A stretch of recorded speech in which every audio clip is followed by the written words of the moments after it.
लिखो 3 टाइप्स, इसमें 3 टाइप आते हैं, लिख बेटा। पहला लिख स्टेबलाइजिंग, दूसरा डायरेक्शनल, तीसरा डिसरप्टिव।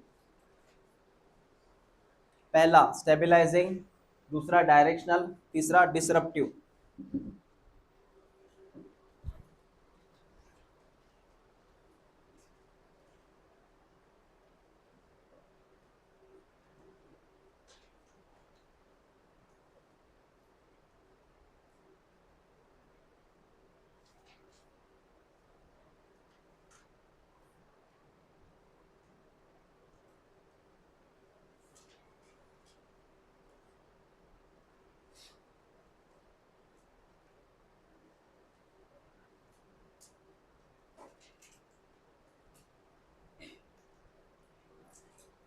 हो गया सर? पहला है स्टेबलाइजिंग, दूसरा डायरेक्शनल, तीसरा कौन है? डिसरप्टिव। 3 प्रकार आते हैं इसमें। पहला लिख नेचुरल, पहला लिख स्टेबलाइजिंग। पहला प्रकार स्टेबलाइजिंग।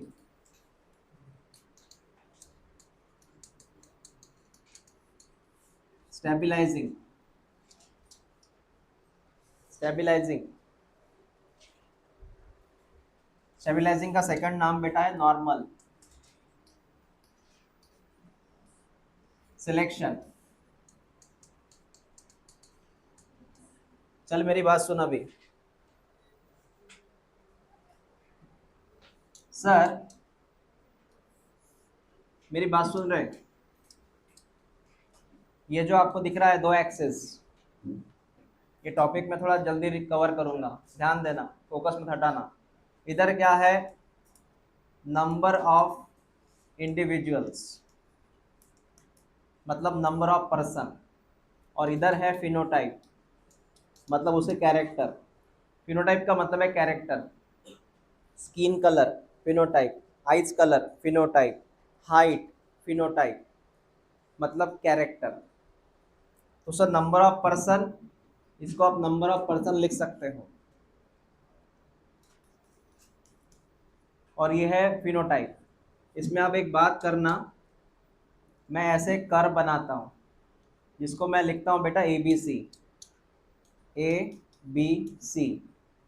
ये आपको दिख रहा है एकदम से लेफ्ट हैंड साइड में, ये दिख रहा है राइट हैंड साइड में, ये मिडल है।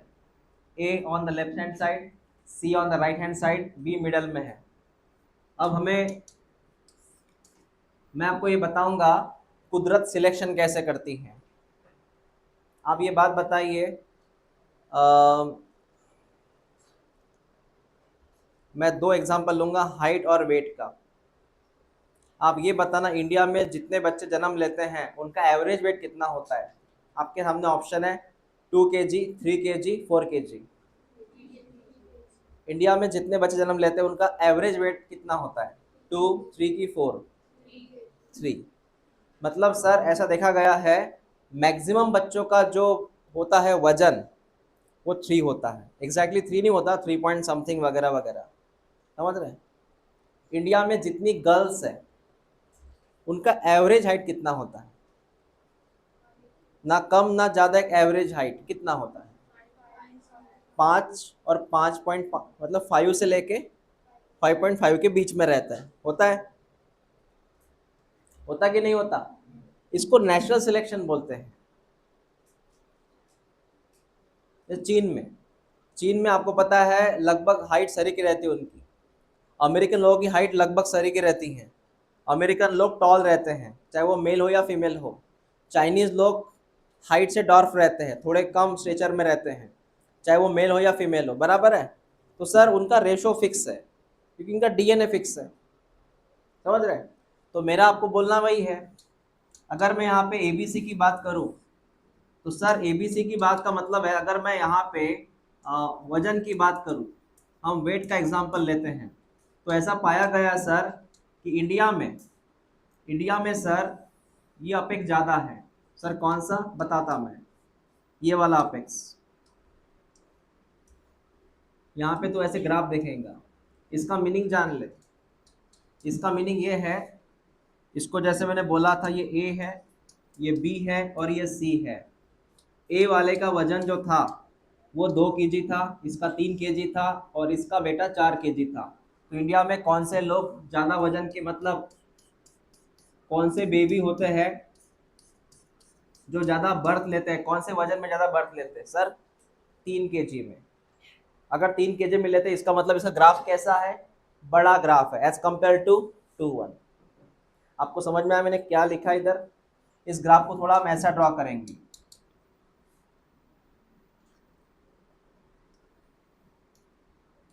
इसका मीनिंग ये है सर कि ये जो 3 है, इसका एवरेज वैल्यू ज़्यादा होता है, मतलब 3 किलो के जो बच्चे होते हैं वो ज़्यादा बर्थ करते हैं एज कम्पेयर टू 2 and 4। मतलब यहाँ पे कौन पिक पे है ABC में से? Average people. बात समझ में आ रही है आपको? तो ये किसने किया?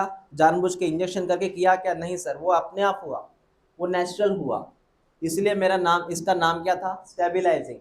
एक स्टेबल वैल्यू चाहता है, नेचर एक स्टेबल वैल्यू चाहता है ना? या फिर मैंने इसका नाम क्या लिखा? नॉर्मल। ठीक है। हाँ, तो इसमें स्टेटमेंट लिखो, in which average value selected by nature, average value selected by nature,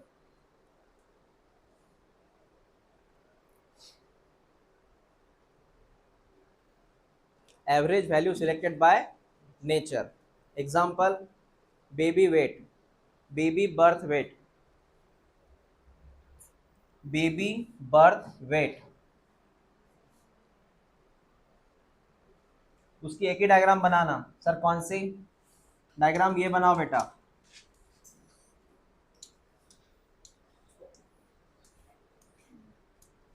इधर मैं लिखूं नंबर ऑफ पर्सन,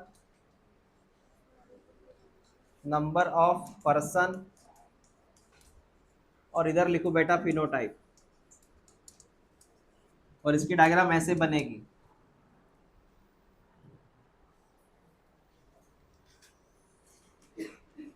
इसमें ये वाला सेक्शन ए, ये वाला सेक्शन बी, ये वाला सेक्शन सी। तो मैक्स टू मैक्स फोकस किसको किया गया? बी को। लिख लो, बी की वैल्यू ज़्यादा है।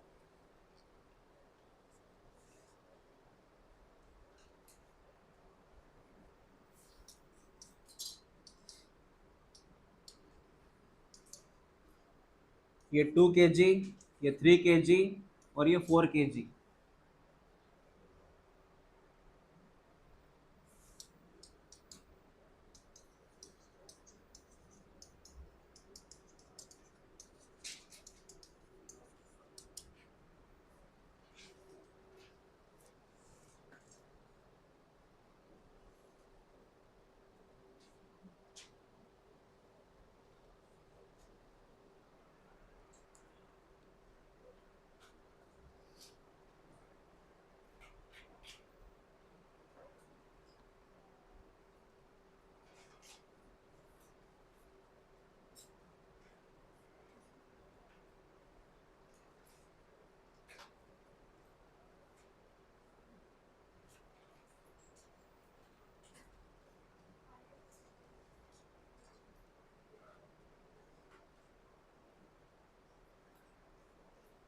हो गया? श्रावस्ती मॅडमला म्हणा पाण्याची बॉटल आणा म्हणा। हाँ, लिखना हो गया आपका। नेक्स्ट सर, इससे पता चला कि वो जो कंट्री है वहाँ का एटमॉस्फेयर, वहाँ की रहन सहन, वहाँ के लोगों का डीएनए डिसाइड पहले कर देते कि इसका वजन इतना होगा। तो इंडिया में 80% जो बच्चे जन्म लेते हैं उनका वजन 3 kg तक होता है ना? 3 के बिलो हुआ उसको हम बोलेंगे अंडर वेट, और 3 के ऊपर हुआ उसे बोलेंगे ओवर वेट। ऐसा under weight, over weight. 3 point something आता है बेटा इसका आंसर। दूसरा लिखो बी, दूसरा है डायरेक्शनल, दूसरे का नाम है डायरेक्शनल और प्रोग्रेसिव।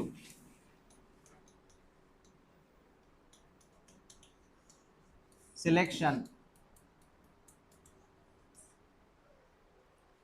Progressive selection.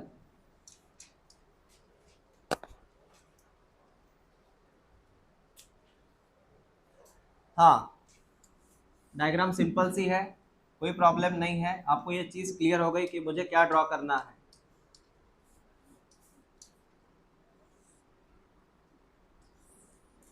ये कॉमन है, ए बी सी, ठीक है, ये कॉमन है। अब देखो, इसके दो आंसर निकलते हैं। आपने वो कहानी सुनी है बटरफ्लाई की, मौत की, याद है मौत की कहानी? हाँ, इसका एग्जाम्पल है बेटा मौत। आपको पता है 1850 में क्या हुआ था? कौन से मौत का पॉपुलेशन ज़्यादा था, वाइट वाला कि ब्लैक वाला? वाइट वाला का पॉपुलेशन। इसका मतलब है सर, इसका मतलब है सर एवरेज ऐसा निकलेगा, व्हाइट वाले का पॉपुलेशन ज़्यादा था, तो व्हाइट वाले का मतलब है बेटा ऐसे होगा वो।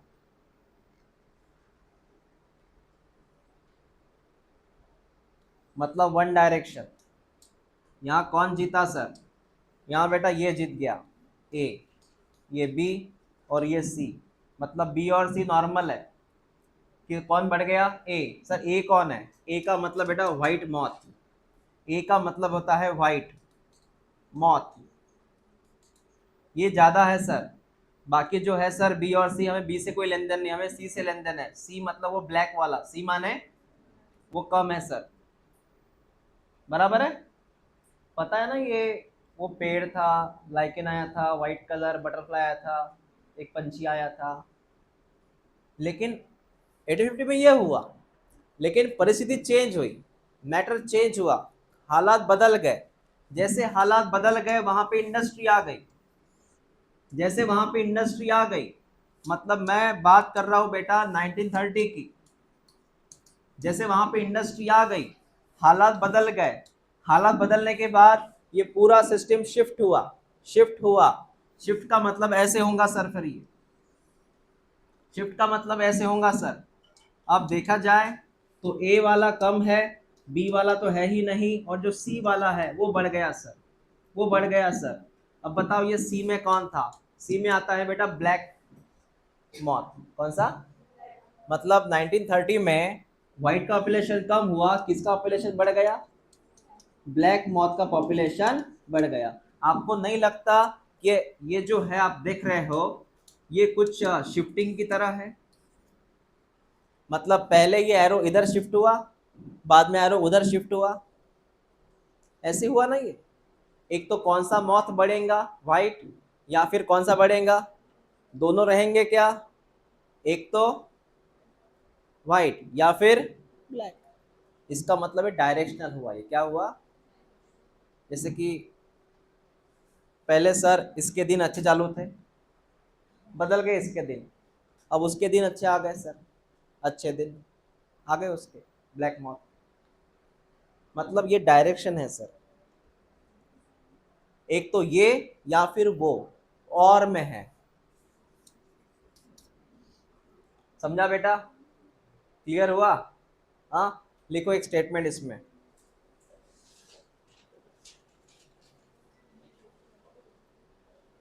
in which in which in which peak, peak shift only in one direction, in which peak shift only in one direction.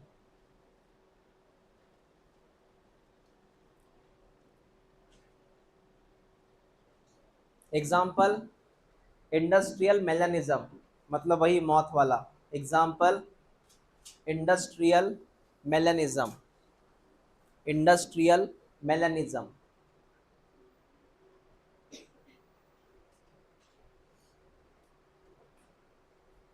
Draw करो। इंडस्ट्रियल मेलानिज्म का मतलब होता है वही मौत वाला एग्जाम्पल।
ओके, तो सर क्लियर हुआ, एक तो ब्लैक वाला बढ़ेगा या व्हाइट वाला बढ़ेगा, दोनों नहीं बढ़ सकते, इसको डायरेक्शनल बोलते हैं बेटा।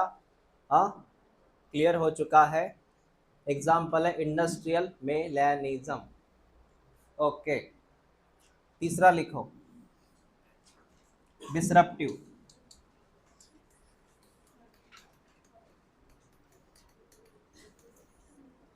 तीसरा है डिसरप्टिव।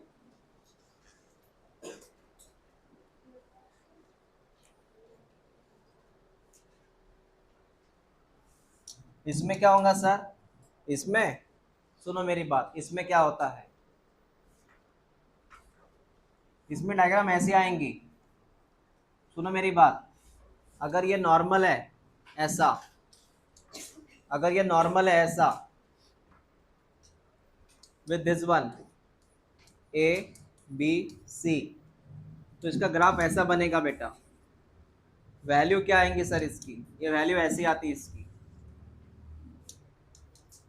ये दो जो अलग अलग पॉइंट है लेफ्ट और राइट, ये बढ़ जाएंगे।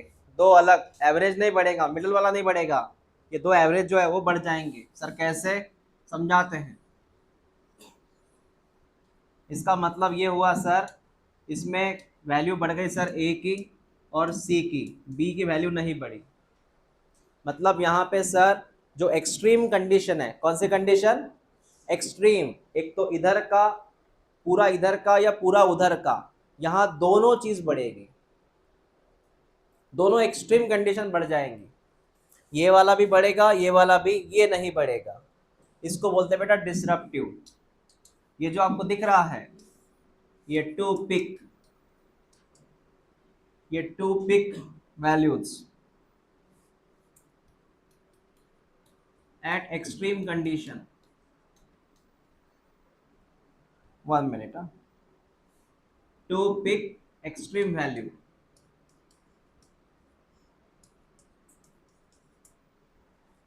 मतलब सर पिक का मतलब यहाँ पर, टू पिक का मतलब है ये वाला बढ़ेगा, ये वाला भी बढ़ेगा, और नहीं है, एंड है इधर। क्या बढ़ेंगे सर? वैल्यूज बढ़ेंगे इनकी। इसका मैं एग्जांपल लेता हूँ, वो सुनो, सुन ले बेटा।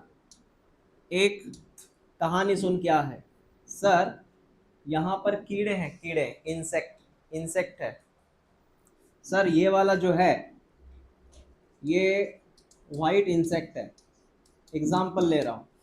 ये वाला ब्लैक इंसेक्ट है। मैं बटरफ्लाई की कहानी नहीं सुना रहा हूँ अभी, मैं कहानी कौन सुना रहा हूँ? इंसेक्ट की। और यहाँ पे ग्रे वाला है, ग्रे इंसेक्ट। बेटा सुन ले मेरी बात, कितने कलर के इंसेक्ट है? एक वाला कौन सा, एक वाला कौन सा, एक वाला कौन सा, हो गया इतना। अब इन तीनों को मारने के लिए एक पंछी आता है, एक पंछी आता है इन तीनों को मारने के लिए। और वो जगह जो है वो ऐसी है, देखो वो जगह कैसी है।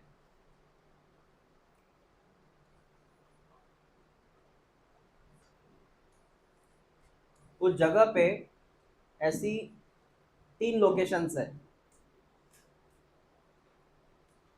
एक जगह पूरी वाइट है, एक जगह पूरी ब्लैक है, एक जगह पूरी ब्लैक है। अब ब्लैक का कलर यहाँ ड्रॉ नहीं होगा, अब मत समझ लेना, ये पूरा ब्लैक है। और दूसरा जो कलर है बेटा, एक जगह जो है वो पीले कलर की है। तीन जगह है वहां पे, एक जगह वाइट है, एक पीली है, और एक ब्लैक कलर की जगह है, या मान लो मिट्टी है। अब हुआ क्या, ये तीनों को छिपना है, क्योंकि पंछी आ रहा है मारने को। ये तीनों यहाँ छिप जाएंगे। व्हाइट वाला इंसेक्ट कहाँ छिपेगा? व्हाइट वाले मिट्टी में। ब्लैक वाला कहाँ छिपेगा? ब्लैक वाले मिट्टी में। और ग्रे वाला कहाँ छिपेगा? येलो वाले मिट्टी में। तो कौन सा जल्दी दिखाई देगा? तीनों छिप गए अपनी अपनी जगह। व्हाइट वाला व्हाइट मिट्टी में छिप गया, ब्लैक वाला ब्लैक मिट्टी में छिप गया, और ग्रे वाला पीले कलर में छिप गया। तो कौन सा दिखाई देगा जल्दी वो पंछी को? ग्रे दिखाई देगा ना, तो मारा जाएगा। अरे भाई, जो दिखाई देगा इंसेक्ट वो मारा जाएगा। पंछी के द्वारा। जो मारा जाएगा पॉपुलेशन क्या होगा उसका, कम। अब बताओ, जो छिप गया इधर, अब व्हाइट वाला जो कीड़ा है वो व्हाइट वाले मिट्टी में छिप गया, इसका मतलब मारा जाएगा क्या, पॉपुलेशन क्या होगा उसका, हाई। उसके बाद में ब्लैक वाला इंसेक्ट है, कहाँ छिप गया, ब्लैक मिट्टी में, मारा जाएगा क्या, पॉपुलेशन क्या हो गया, हाई। हाँ, ग्रे वाला कहाँ छिप गया, येलो कलर में, तो वो दिख गया, मतलब मारा गया। जब मारा गया तो पॉपुलेशन क्या होगा उसका, डाउन। तो ये डायग्राम देख के क्या पता चल रहा सर, कि population of white insect more, population of black insect more, but population of grey insect down. क्या आपको ये बात समझ में आ गई, क्लियर हुआ। तो ऐसा होता है बेटा डिसरप्टिव, कि दो अलग अलग जीवित रहे और ये मारा गया, क्योंकि इसको छिपने के लिए जगह ही नहीं मिली, और छिप भी गया था ऐसी जगह छिपा कि वो जल्दी दिखे, ऐसा था वो, क्लियर हुआ। हाँ, तो एक काम करो, अभी डायग्राम बना लो ये,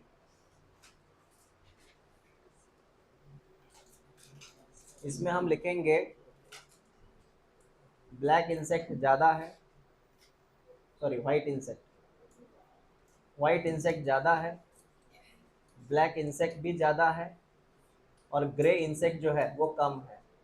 ये उसका मीनिंग है, व्हाइट इंसेक्ट ज़्यादा है, ब्लैक भी ज़्यादा है, ग्रे वाला इंसेक्ट कम है।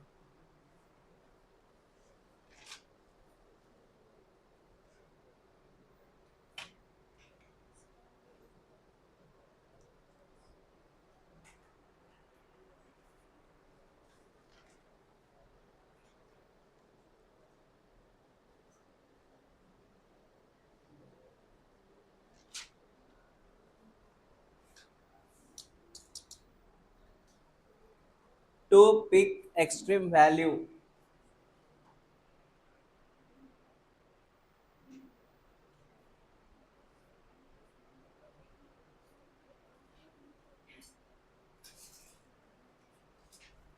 व्हाइट इंसेक्ट ज़्यादा है, ब्लैक भी ज़्यादा है, ग्रे वाला कम है, क्योंकि मारा गया, उसको छिपने के लिए जगह ना मिली।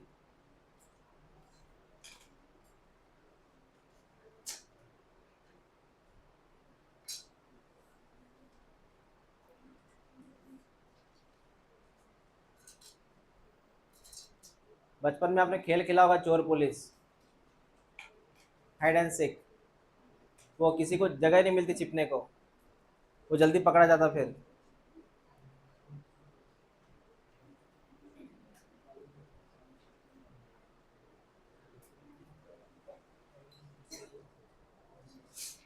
हाँ सर, क्लियर हुआ ये। अब एक काम करो, इसमें लिखो two peak extreme value selected together, two peak extreme value selected together, साथ में सिलेक्ट किया गया, two peak extreme value selected together,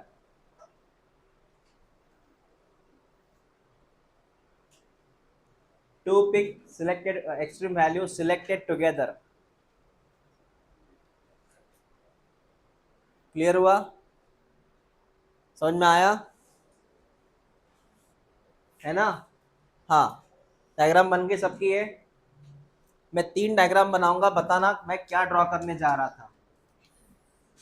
अगर सिर्फ बीच वाली वैल्यू बड़ी है तो ये कौन सा कंसेप्ट में आता, स्टेबलाइजिंग सिलेक्शन, कौन सा, हाँ, उसमें सर एवरेज वैल्यू ज़्यादा होती है, एवरेज का मतलब मिडल वैल्यू, जो बीच वाली वैल्यू है वो क्या है, ज़्यादा है।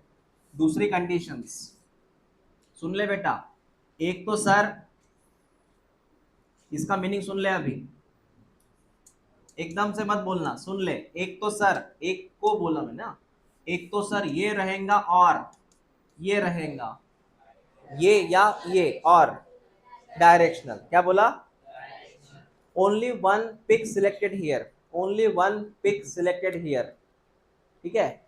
और तीसरा, तीसरा बेटा ये है, इसमें सर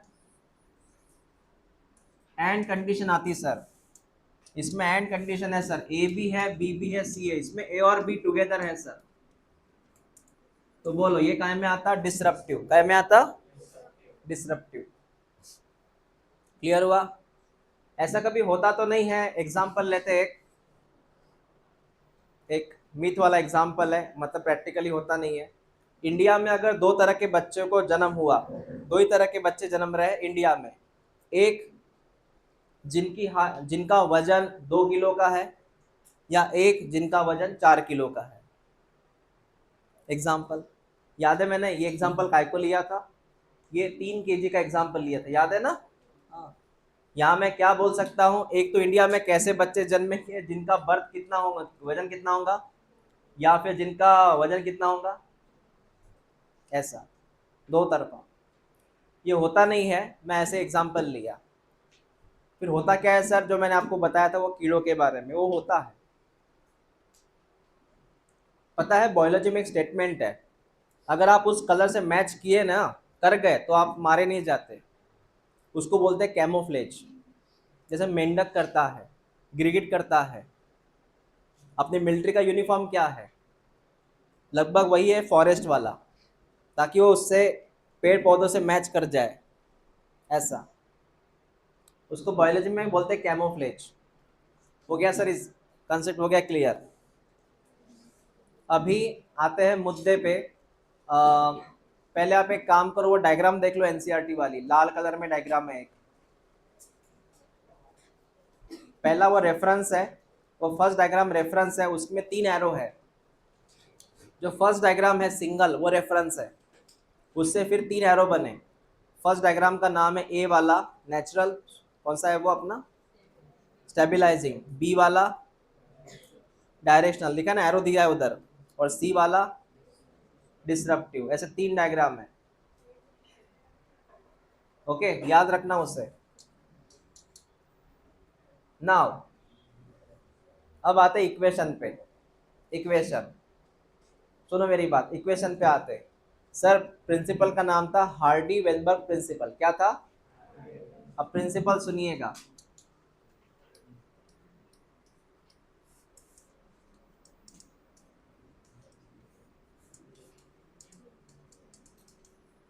चलो मेरी बात सुनो, पहले मैं कुछ चीजें आपसे क्लियर करवाऊं, बाद में हम आगे बढ़ेंगे। बेटा सुन ले।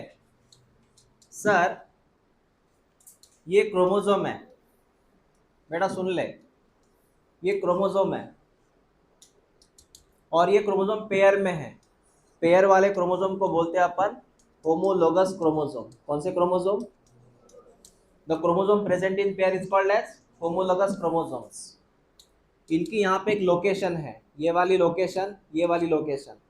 अब वो सेम है, ये और ये जगह सेम है, सेम एक ही लाइन में दिख रही है सर। इस जगह को मैं बोलूँ लोकस। क्या बोलूँ? लोकस का मतलब है लोकेशन, सेम लोकेशन। अब यहाँ पे हमारे जीन है, जीन है बेटा, जीन। इसका नाम है कैपिटल ए, इसका नाम है कैपिटल ए। एक तो ये होगा, या फिर मैं दूसरी डायग्राम बनाऊं, है ना बेटा? दूसरी डायग्राम बनाओ, यहाँ पर भी लोकस है, ये होगा कैपिटल ए, स्मॉल ए होगा। या फिर मैं थर्ड डायग्राम बनाऊं, यहाँ पर बेटा होता है, यहाँ पर बेटा होता है स्मॉल ए, स्मॉल ए। आपको ये कंडीशन याद रखनी है, जीन्स हमेशा पेयर में रहते। जीन्स काय में रहते? पेयर में। आपने पढ़ा था ये मेंडल के वक्त, राउंड शेप सीड वगैरह, तो आपने लिखा था ना आर आर। तो जीन्स ऑलवेज इन पेयर, और इस पेयर को मैं बोलूँ अलील्स। क्या बोलूँ? मैं क्या बोल रहा हूँ सुनो। जीन्स पेयर में रहते हैं, और उस पेयर को अलील बोलते हैं। जीन्स के पेयर को क्या बोलते हैं? अलील। पेयर माने अलील। पेयर के 3 रूप होते हैं, पेयर के 3 रूप होते हैं, मतलब अलील के 3 रूप होते हैं। अलील के 3 रूप होते हैं, एक तो ये वाला रूप, या फिर ये वाला रूप, या फिर ये वाला रूप। ऐसे 3 अलग अलग रूप होते हैं अलील्स के। इस वाले रूप का नाम है होमोजाइगस। क्या नाम है? होमोजाइगस माने सेम वाला। इस वाले रूप का नाम है होमोजाइगस। क्या नाम है? लेकिन ये आपको अलग दिख रहा है, इसको बोलते हैं हेट्रोजाइगस। क्या बोलते हैं इसको? ये पता चला मैंने क्या बोला अब तक, है ना? हाँ। और ये कहाँ रहते हैं सर? ये रहते हैं बेटा ऐसे, एक तो वो होगा, मैं एंड नहीं बोला, एक तो वो होगा या फिर ये होगा या फिर ये होगा। तो आपको ये पता होना चाहिए कि हमारे जीन्स होते कहाँ हैं। हमारे जीन्स सर क्रोमोसोम पे होते हैं। फिर होते कैसे हैं सर? वो ऐसे होते हैं, जैसे मैं आपको एग्जांपल देता हूँ एक, मेरी बात सुन, मेंडल में क्लियर करूंगा मैं ये सारी बातें, बेटा मेरी बात सुनना।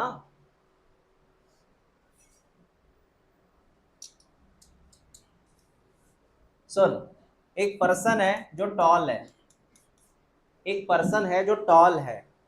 क्यों टॉल है? उसमें जीन्स उस तरह के हैं। कौन से जीन है सर? बेटा जीन दो रूप में आते हैं, एक तो एक कैपिटल टी ये होगा इसलिए वो टॉल है, या फिर sir capital T small T होगा इसलिए वो टॉल है।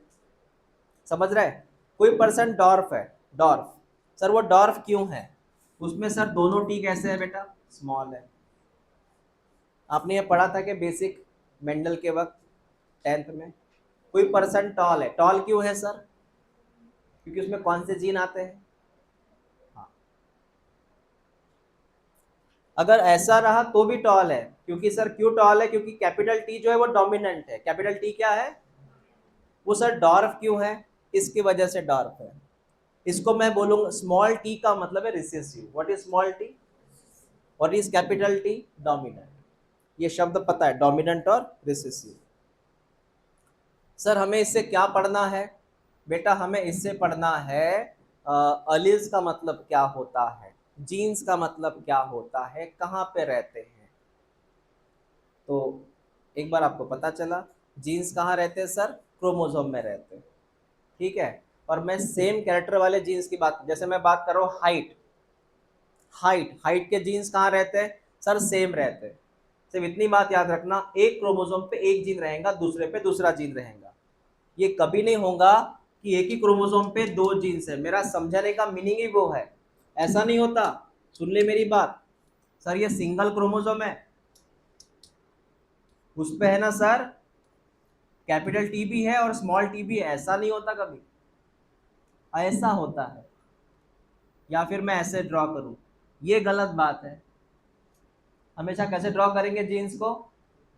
एक सिंगल क्रोमोसोम पे सिंगल जीन, दूसरे पे दूसरा जीन, ऐसे ड्रॉ करना। ऐसे ड्रॉ मत करना, ये गलत है। ये बात समझ में आ गई आपको? हाँ। ये ड्रॉ कर लो आप, इसको मैंने ए लिखना है अभी, इसको मुझे ए लिखना है। कैपिटल है, कैपिटल है, कैपिटल है, स्मॉल है, स्मॉल है, स्मॉल है।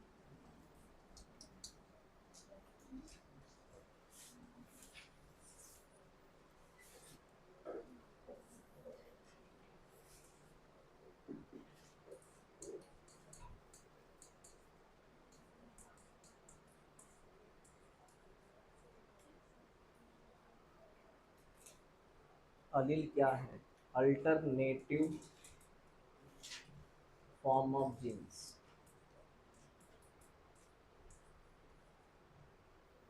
Alternative form of genes called as alleles. Example: capital A, capital A, capital A, small a, small a, small a.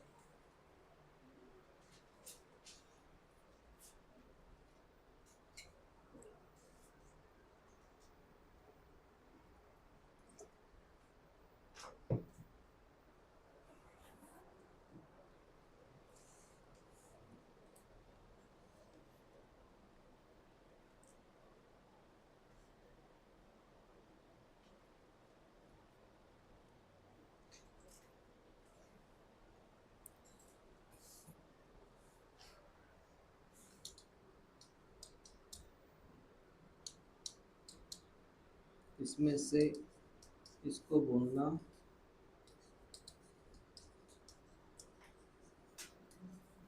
Homozygous dominant,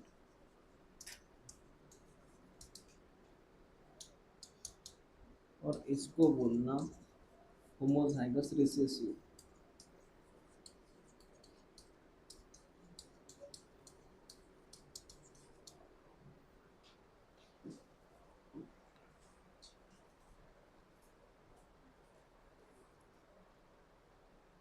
होमो का मतलब सेम,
अलील्स का मतलब होता है जीन्स के अलग अलग रूप, फॉर्म ऑफ जीन्स, जैसे capital A capital A capital A small a small a small a, इसको बोलेंगे बेटा अपन अलील्स।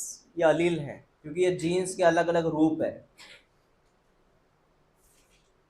और वो वहां पाए जाते हैं क्रोमोसोम्स पे। कैपिटल ए होमोजाइगस डोमिनेंट और ये होमोजाइगस रिसेसिव। आपका हो गया लिखना। अब हार्डी वेनबर्ग ने क्या बोला था वो देखो। उन्होंने बोला था सर कि अगर कोई पॉपुलेशन है, ये पॉपुलेशन है, इसमें कल की बात मैं रिपीट करता हूँ, इसमें 3 प्रजातियां हैं सर, एक लाल, एक पीला और एक सफ़ेद। इसमें 3 प्रजातियां हैं सर। मैं रिपीट करता हूँ, लाल वाली प्रजाति 10 है, पीले वाली प्रजाति 8 है और ये 7 है वाइट वाली प्रजाति। अब ये जो प्रजाति है लाल, पीली और येलो, ये जितना भी नंबर में है, ये प्रजाति हमेशा क्या होनी चाहिए? कांस्टेंट। ये प्रजाति हमेशा क्या होनी चाहिए? इन प्रजातियों का जो कल हमने बात किया था इनकी, मैंने बोला था बेटा इनको अलग अलग प्रजाति है ना, इनको हमने बोला था जीन फ्रीक्वेंसी। क्या बोला था? तो 10, 8, 7 जीन फ्रीक्वेंसी। तो इनका जो जीन फ्रीक्वेंसी है वो हमेशा स्टेबल चाहिए। क्या चाहिए? स्टेबल। कुछ भी हो जाए, मुझे लाल कलर की प्रजाति 10 मतलब 10 चाहिए, कुछ भी हो जाए। मुझे वाइट कलर की प्रजाति 7 मतलब 7 ही चाहिए, चाहे कितनी भी जनरेशन आने दो, मुझे ये स्टेबल चाहिए। प्रैक्टिकली पॉसिबल नहीं है ये कैसे स्टेबल रह सकती है? लेकिन हार्डी वेनबर्ग ने बोला था, हार्डी वेनबर्ग ने बोला था कि ये प्रजाति मुझे स्टेबल चाहिए। इसलिए उन्होंने कुछ पॉइंट बोले थे कि इन प्रजातियों में क्या नहीं होना चाहिए। उन्होंने बोला था क्या नहीं होना चाहिए, क्या नहीं होना चाहिए। पहला, जीन फ्लो नहीं होना चाहिए, तो अगर हुआ तो दिक्कत जाएंगे ना बेटा। क्या अगर जीन फ्लो हुआ तो क्या दिक्कत जाएंगे सर? पॉपुलेशन चेंज होगा। याद है जीन फ्लो, कल की बात।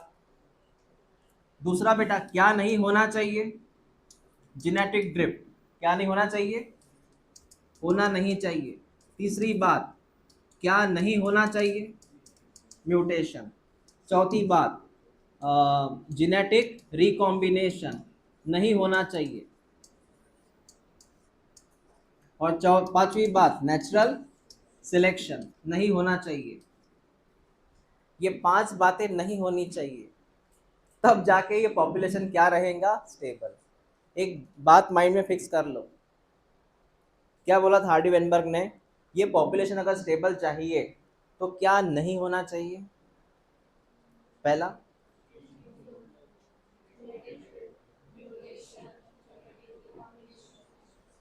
सबको पता है, अगर ये हुआ, अगर ये हुआ तो पॉपुलेशन डिस्टर्ब होगा, समझ रहे हैं।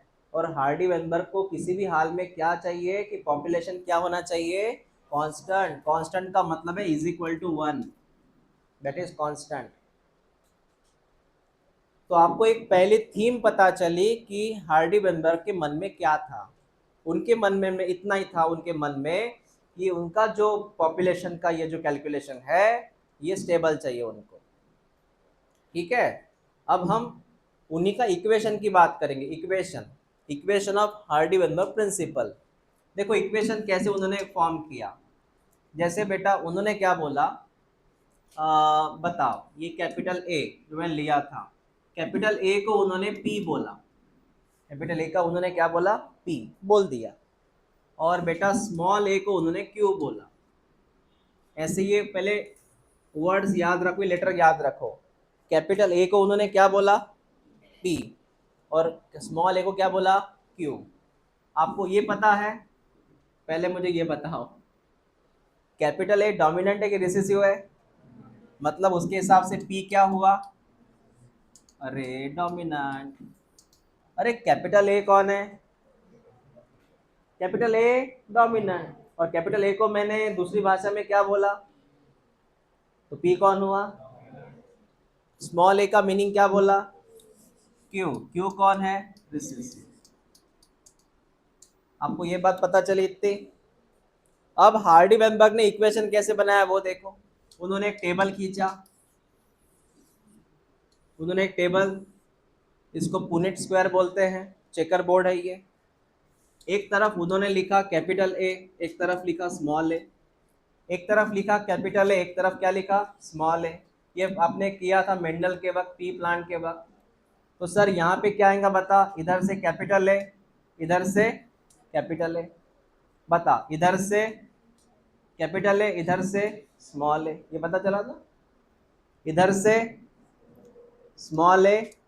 लेकिन इसको हम ऐसा, ये तो आएगा ही आंसर, लेकिन इसको हम ऐसा लिखते हैं पहले, हाँ इसको देंगे क्रेडिट कैपिटल ए को। बेटा यहाँ पे क्या आएगा रे, क्या आपको टेबल क्लियर हुआ,